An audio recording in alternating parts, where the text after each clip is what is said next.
How to use being in one's element to supersize and grow your business. Sharon Horne-Ellstrom here. I'm obviously a water element by birth, and therefore the little duck in the little pond. My sister made these cookies for my granddaughter's first birthday. I think they're so adorable.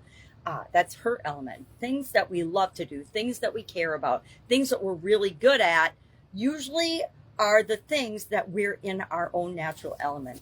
Now, our idiom today is in one's element or in your element, and it is from the Elizabethan period when everything, non-living and living, was categorized into 4 categories: earth, air, fire, and water.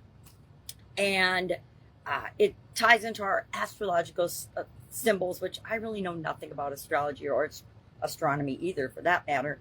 But I think it's fascinating because I have always had this huge affinity for water. I love water, but I also have an affinity for fire and anything in nature and earth related. And I like breathing, so I guess air as well. But what does this have to do with growing and building and supersizing our business? What does this mean to me, and what does it mean to you?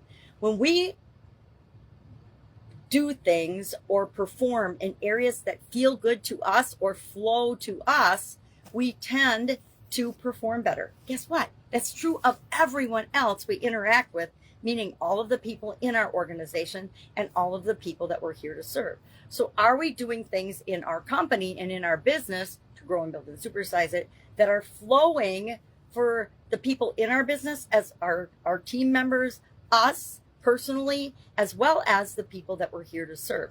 If we're not, guess what? We're not getting the best possible results that we could. So how do we do that? How do we make sure that I am doing the things I love to do and everyone else in my organization is doing the things that they're best at and best suited for? One of the biggest challenges I find and help people to untangle is when they have people not doing things, not performing tasks, not in the right functions in their organization.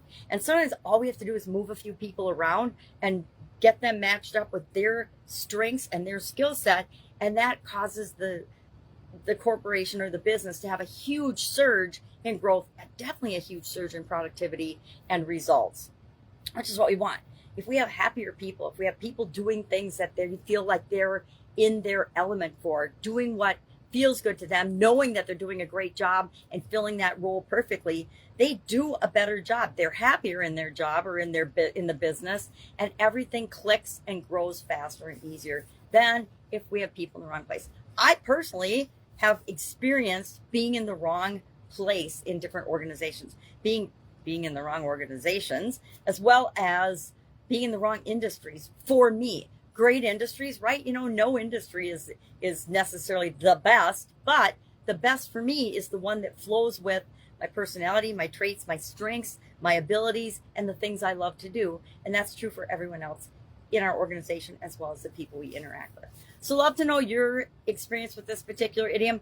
What element do you think that you are? I think that we're a mixture of all, but we do have a tendency to be more characteristic of certain things than we do of others. That's why the DISC analysis, the Myers-Briggs, and all the personality tests are so valuable and helpful to getting to know ourselves and becoming more self-aware. Because the better we know ourselves, the better we can help other people to make sure they're in the perfect fit for them. And that's a great way to supersize and grow our businesses.